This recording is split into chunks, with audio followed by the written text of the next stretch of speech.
Unfortunately, PFF's Black Friday sale is no longer going on, but we have a brand new discount to give you guys right now. That is a 30% off discount this holiday season with the promo code HOLIDAY30 to get 30% off a PFF Plus subscription. You get access to our player prop tool that can help you make back whatever you pay for PFF Plus and then some. It can also help you win a fantasy football championship this year. Get the same grades and analytics that every single NFL team uses and every single college football team uses as well. And you get access to the best mock draft simulator on the planet for the 2026 NFL Draft. Again, Holiday 30 to get 30% off a PFF Plus subscription right now.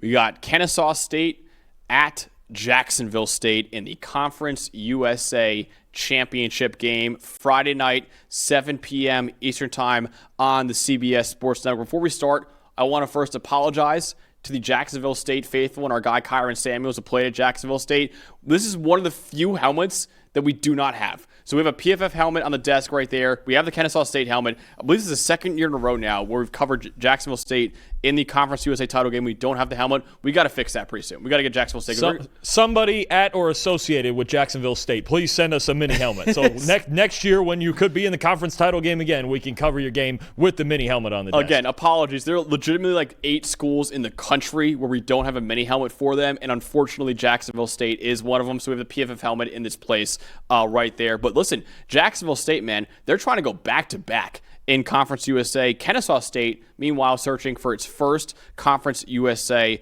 titles. And both these programs are doing really well despite being relatively new to the FBS. Jacksonville State made the move up to the FBS in 2023, and they have been incredibly consistent since they moved up. They have won 9 games in each of their 2 years in the FBS, including a Conference USA title last year. And even though they lost their head coach in Rich Rodriguez, who took over the West Virginia job, Charles Kelly still has this program humming along right now with an 8-4 record so far this year, and they're once again in the Conference USA title game.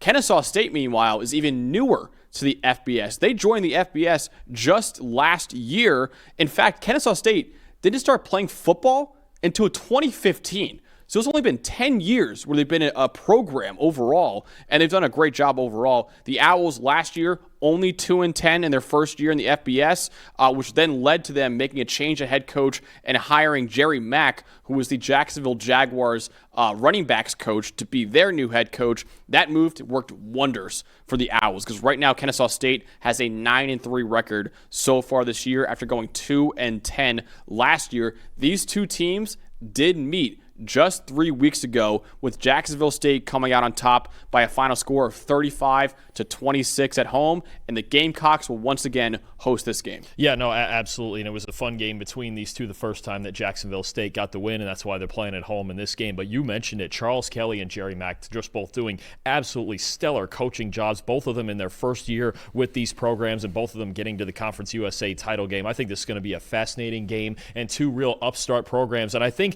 two programs that are proof that you can move up from the FCS level and have pretty quick success right here. Both of them only taking a couple years to have that success, and Jacksonville State looking to win this conference for the second year in a row. Definitely. So you have the Kennesaw State offense. What should we know when the Owls have the ball in this game? So this offense, very much like, one of those Josh Heupel or Alex Golesh type offenses. It's up-tempo. They spread you out with formations. They want to create explosive plays. They'll run the ball between the tackles, run some power schemes a little bit, but they really want to spread you out, run up-tempo, and create explosives down the field. It starts with Kennesaw State's quarterback, Amari Odom, who honestly I would kind of describe as Diet Byron Brown, right? He's not quite the athlete that Byron Brown is, but he's 6'4", he's 205 pounds, he's got a huge arm, and I think that's the biggest asset for him is that he's a great deep ball passer. 94.6 passing grade this year on 20-plus yard throws, 8th best in the country. How about this, Max? He's completed 61.1% of his deep balls this year and 21.7 yards per attempt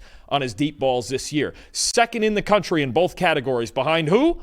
Julian saying? Ohio State's Julian Sand, the only one who's been completing his deep balls more often than Amari Odom. 12 deep touchdowns as well. When you watch this team, it's a little bit, again, like Josh Heupel's offense at Tennessee. It's go routes, it's deep posts, it's Amari Odom throwing the ball as far as he can.